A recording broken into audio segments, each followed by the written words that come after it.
जी के अवतरण की बात अगस्त्य जी ने बताई है। राम जी ने कहा हम तो हनुमान जी का ही चरित्र सुनना चाहते हैं। अगस्त्य जी महाराज ने सुनाया है।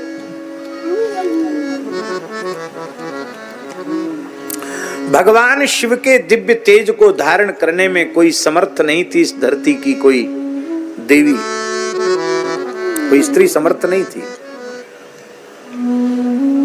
भूमिका बनी ब्रह्मलोक की एक अप्सरा जिसका नाम था पुंजिकस्थला। एक महर्षि का उसने उपहास किया। महर्षि ने उसे बानरी होने का शाप दे दिया और वो पुंजिकास्थला नाम की अप्सरा ही महर्षि अगस्त्य की कन्या, महर्षि गौतम की कन्या के रूप में, गौतम की पुत्री के रूप में जन्मी और उसी का नाम अंजना हुआ। उस अंजना का विवाह वानर राज केसरी के साथ संपन्न हुआ और केसरी को भी शाप ऋषियों का लग गया था कि तुम्हारे तेज से कोई पुत्र उत्पन्न नहीं होगा, ऐसा शाप लगा था। एक समय की बात है, वह तपस्या कर रही थी, अंजना तपस्या कर रही थी पर्वत शिखर पर। उसी समय उसको लगा कि मेरे शरीर का किसी ने आलिंगन किया, तो उसने भटकारते हुए कहा कि अरे कौन है, कौन दुष्ट मेरे शरीर का स्पर्श कर रहा है? मैं एक महान पतिव्रता नारी हूं, तुरंत मैं अभी सामने आओ, नहीं तो मैं शाप दे दूंगी। सामने भगवान वायु प्रकट हो गए। वायु ने कहा कि हम सबके बाहर भीतर प्राणवायु के रूप से निवास करते हैं, भगवान की विभूति हैं, वायु के स्पर्श से कोई दूषित होता नहीं। अरे हवाई से तो चल बोल रहे हैं, प्राणवायु निकल जाए तो जय सिया राम। मैं भगवान शिव के दिव्य तेज को तुम्हारे कर्ण मार्ग से हमने तुम्हारे उदर में स्थापित किया है। ये भगवान शिव का दिव्य तेज है और इससे राम काज की सिद्धि होगी। स्वयं शिवजी ही एक रूप से पुत्र बनकर तुम्हारे यहाँ आने वाले हैं। देवी तुम शाप मत दो, महान बल और पराक्रम और ज्ञान से संपन्न एक बालक तुम्हें प्राप्त होगा। अंजना परम प्रसन्न हुई और यह हनुमान जी का दिव्य तेज जब भगवान ने मोहिनी अवतार धारण किया, उस समय भगवान शिव भगवान के निकट उपस्थित नहीं थे, क्योंकि विषपान करने के कारण थोड़ी सी विष की गर्मी को शमन करने के लिए वे चले गए थे। बाद में उन्हें पता चला कि भगवान ने दैत्यों को मोहित करने के लिए मोहिनी रूप धारण किया। भगवान से बोले प्रभु मैंने आपके सभी अवतारों के दर्शन किए, मोहिनी अवतार का भी दर्शन कराइए। भगवान बोले वो अवतार तो असुरों को मोहित करने के लिए था, आप जैसे महात्माओं के देखने लायक नहीं है।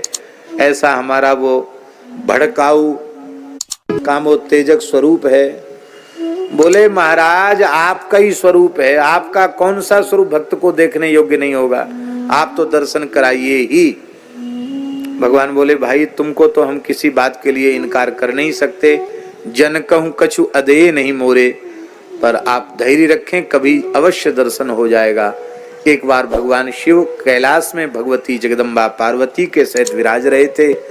उसी समय भगवान मोहिनी फूल की गेंद से खेलते हुए प्रकट हो गए और उनको देखकर भोले बाबा सब भूल गए कि गणेश जी, कार्तिकेय जी, पार्वती जी सब यहाँ हैं, पीछे दौड़ पड़े और पूरी धरती को भगवान शिव की चरण रस से और मोहिनी की चरण रस से भगवान ने पवित्र बनाया। इस लीला के माध्यम से भगवान का अमोघ तेज स्खलित हुआ, जहां जहां गिरा वहां हीरा, सोना, चांदी, पारा आदि की खानें प्रकट हो गईं। ये सब कार्य भगवान को कराना था।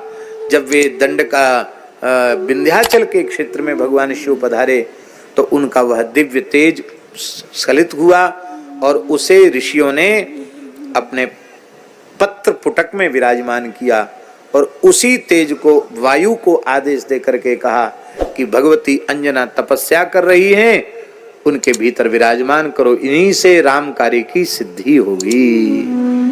ये बोलो श्री हनुमान जी महाराज की जय। अंजना माता बहुत प्रसन्न भई। इसीलिए गोस्वामी तुलसीदास जी ने हनुमान चालीसा में, आप सबको मालूम, शंकर सुवन केसरी नंदन, शंकर सुवन केसरी नंदन, तेज प्रताप महा जगबंदन, तेज प्रताप महा जगबंदन, तेज प्रताप महाजगवंदन, तेज प्रताप महाजगवंदन।